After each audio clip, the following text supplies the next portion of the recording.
Bonjour à toutes et à tous, il est de retour, Mini Rogue, probablement le meilleur jeu dans sa catégorie, c'est-à-dire un roguelike petit format. Il est de retour avec la saison 2, il arrive très rapidement dans les boutiques, là je pense, fin du mois, allez, peut-être début mai, je sais pas, pour ceux qui ne l'avaient pas financé par Kickstarter ou je ne sais plus quelle plateforme. Il arrive, bah du coup, on va regarder un petit peu. Alors, j'ai pas encore joué, j'ai juste ouvert. J'ai pas eu le temps d'y jouer, mais on va regarder un petit peu ce que ça propose, ce que ça apporte. Donc, Mini Rogue, le conseil, la saison 2, c'est en fait un standalone. Donc, c'est une boîte qui se suffit à elle-même. On peut ne jouer qu'avec celle-là.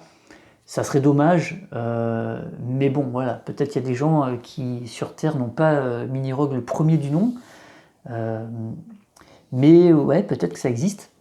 Mais en tout cas, si on a les deux, ça commence à devenir vraiment intéressant et bah, ce jeu n'a de mini que le nom maintenant parce que avec tout ce que ça rajoute, là on arrive sur un vrai rogue. Voilà, pas encore un maxi rogue, mais on n'est plus sur un mini rogue, ça c'est sûr.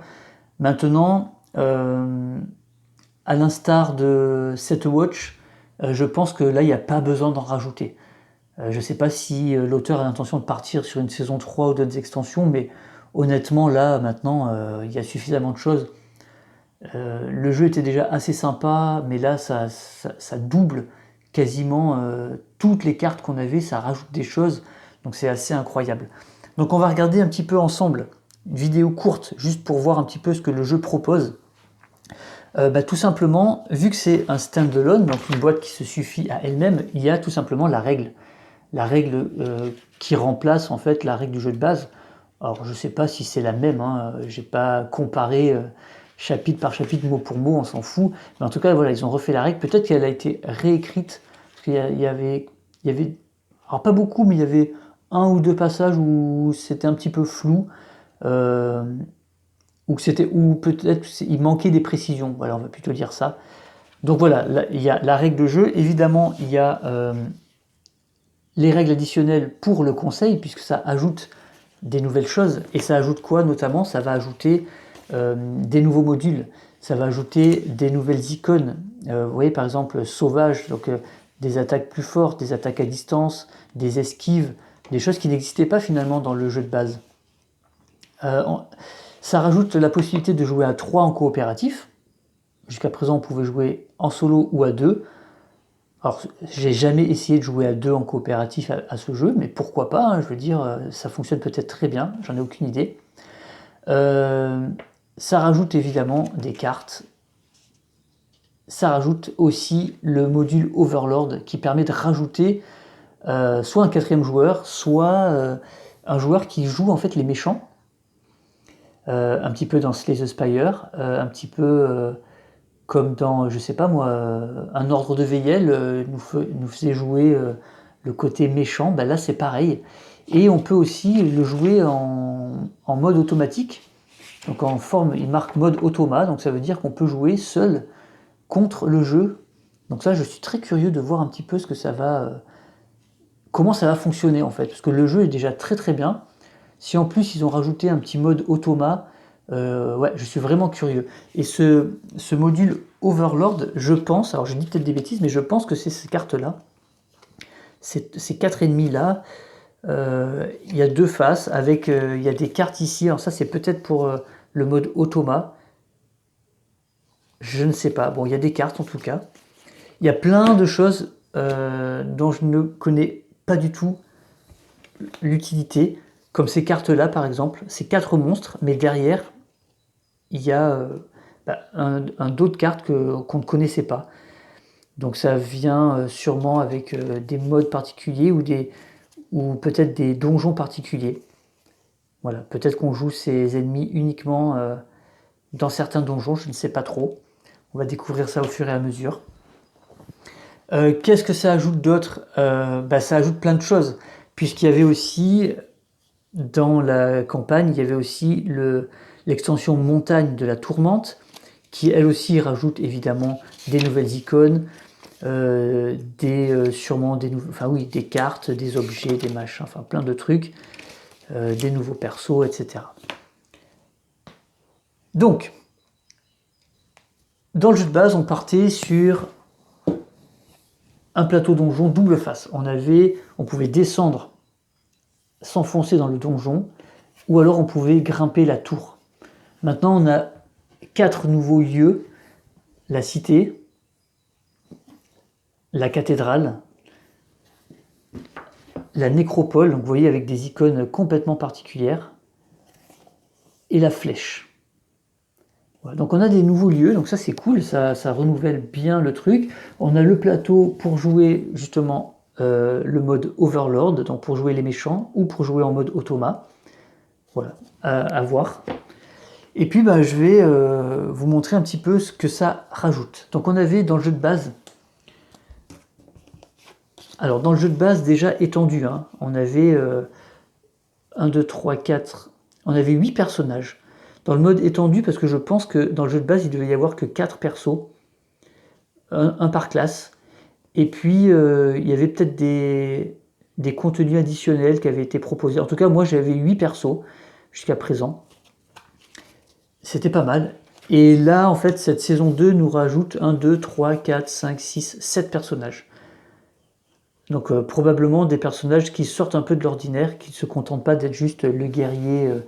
Voilà, donc le condamné, la chasseresse, la druidesse, la chasseuse de rats, le docteur peste, le pénitent et l'alchimiste. Donc on a hâte vraiment de découvrir ça. Donc là, ça double quasiment le nombre de personnages. On en avait 8, on en rajoute 7. Ensuite, on avait les salles. Donc c'est pareil, hein, les salles du jeu de base, plus quelques petites extensions micro-extensions qui rajoutaient une carte par-ci par-là. Donc on avait quand même un beau paquet. Hein. Et voyez ce que rajoute aujourd'hui la saison 2. Ça fait plus que doubler le nombre de salles. Hein. Ouais, c'est plus grand quoi. Donc on a 2 fois plus de salles à rajouter dans le jeu. Donc évidemment beaucoup moins de chances de tomber sur les mêmes salles. C'était probablement le seul. Alors ouais, le seul reproche qu'on pouvait faire à ce jeu, c'était que on retombait assez régulièrement sur les mêmes salles. Alors, pourtant il y en avait beaucoup, hein, mais ouais, c'est vrai qu'on pouvait retomber sur les mêmes salles. Peut-être parce qu'on ne remélangeait pas bien, je sais pas trop.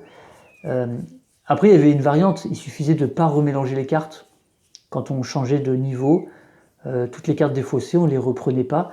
Mais ça voulait dire aussi que on pouvait rater des salles, enfin bref, voilà, on pouvait jouer un peu comme ça, mais là ça rajoute énormément de choses. Le double en fait. Hein. Ensuite, en termes de boss, on en avait pas mal aussi, hein. Donc ça c'était le boss final bien sûr. 1, 2, 3, 4, 5, 6, 7. Je passe vite, comme ça vous ne vous spoilez pas. Hein. Et là ça en rajoute 1, 2, 3, 4, 5, 6, 7, 8, 9. Donc vous voyez, voilà, en termes de boss aussi, voilà, je les passe très vite, comme ça vous ne voyez pas. Ça plus que double le nombre de boss, et donc évidemment la diversification des parties. On avait le mode aventure, plutôt le mode histoire, parce que sinon ça va être, on va être confus par rapport à un ajout de la saison 2, mais le mode histoire, hein, vous savez, c'était de temps en temps on pouvait tomber sur des passages où on avait une carte à lire et puis un choix à faire. Donc ça c'était très sympa, d'autant que ça n'arrivait pas souvent dans la partie. On pouvait faire des parties où on tombait pas du tout sur un fragment d'histoire comme ça. Là ça en rajoute aussi pas mal. Hein. Alors pas autant cette fois, mais ça en rajoute plus de la moitié. Donc vous voyez un petit peu. Donc voilà, encore plus d'histoire à lire, à découvrir.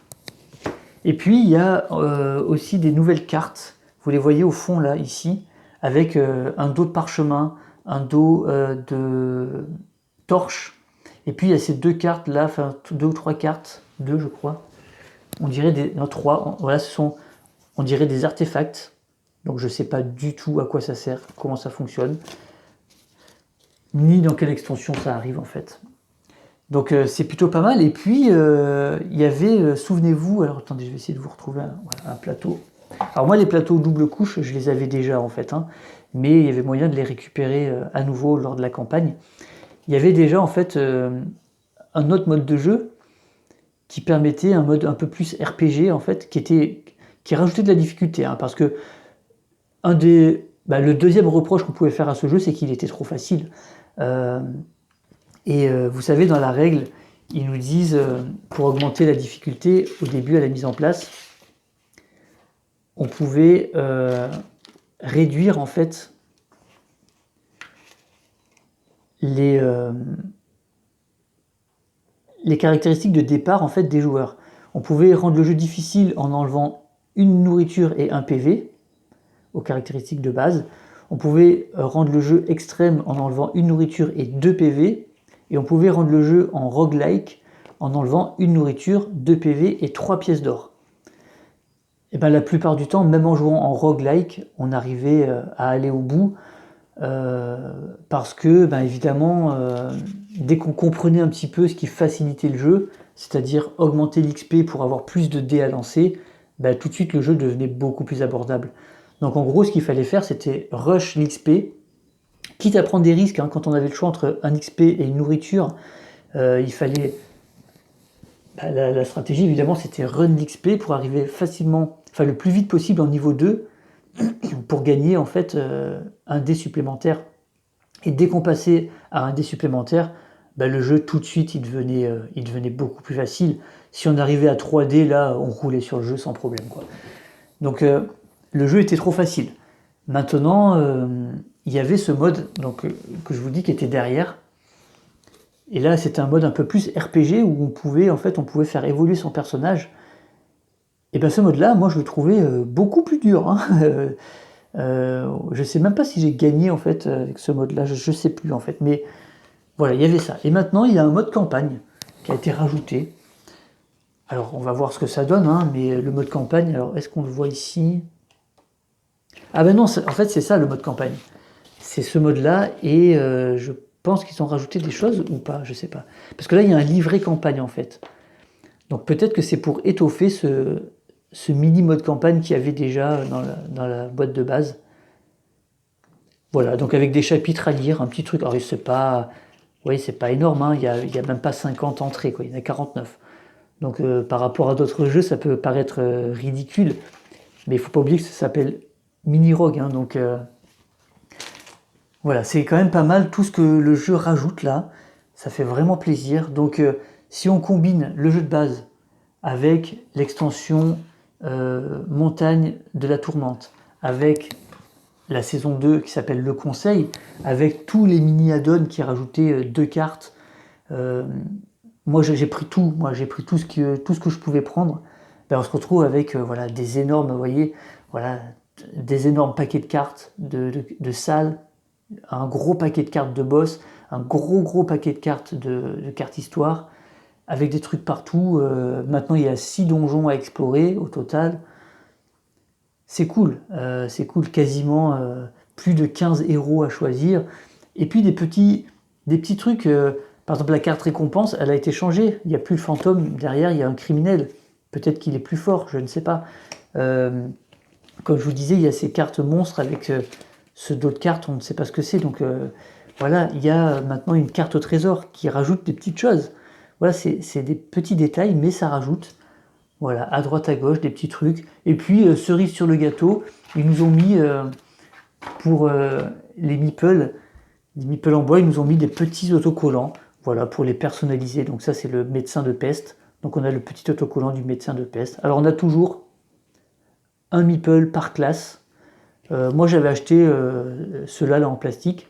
Donc il y en avait 4 aussi, juste parce qu'ils étaient plus jolis. Mais voilà, on a toujours 4. Donc on joue, si on joue, vous voyez la classe du croisé, c'est la classe on va dire guerrier. Si on joue le croisé et si on joue Bones par exemple, en fait on utilisera le même meeple. Voilà. Même chose si on joue par exemple le condamné, on utilisera le même meeple. Alors du coup il ressemble plus, mais bon voilà. C'est aussi pourquoi c'était sympa de laisser finalement en mode générique sans mettre l'autocollant. Ça peut être sympa aussi parce que du coup on s'identifie moins. Vous voyez là on peut jouer le condamné avec ça. Ça c'est moins gênant. Il y a la chasseresse, voilà. Donc il y a 4 classes dans ce jeu. Il y a la classe guerrier en fait avec plusieurs personnages. La classe on va dire plus furtivité avec la rogue, avec le voleur, et avec d'autres persos. On avait la classe plutôt soutien soin, comme le clerc et la prêtresse. Et puis on avait la classe magie, avec le mage, la sorcière, l'alchimiste. Voilà, donc c'est plutôt pas mal, c'est plutôt sympa. Donc là, je vais tenter une partie, et puis voilà, je vous ferai peut-être un petit retour sur la difficulté du jeu. Voilà, vous voyez, il y a des cartes comme ça, je ne sais pas du tout ce que c'est. Tiens, ça va peut-être avec les artefacts qui sont là-haut. Un 4e artefact. Voilà, je vais découvrir ça, mais en tout cas, ça donne très envie. Et en ce moment, comme j'ai envie de jouer à des jeux plus petits, plus faciles à mettre en place, plus rapides que des gros mastodontes qui m'attendent là et pour lesquels je manque un peu de temps encore, ça me fait du bien. Je me suis même acheté des micro-games, donc voilà, j'en suis là, quoi. Donc voilà, écoutez, si vous avez vous aussi reçu cette saison 2 de Mini-Rogue, enjoy, hein, j'ai envie de dire, amusez-vous. Et sinon, il arrive, je pense que tous les éléments vont arriver en boutique. En tout cas, sur le site de Nuts Publishing, ça c'est sûr, ils vont mettre tout en vente. Donc n'hésitez pas parce que c'est un excellent petit jeu. Et puis voilà, donc je vous dis à bientôt. Allez, ciao!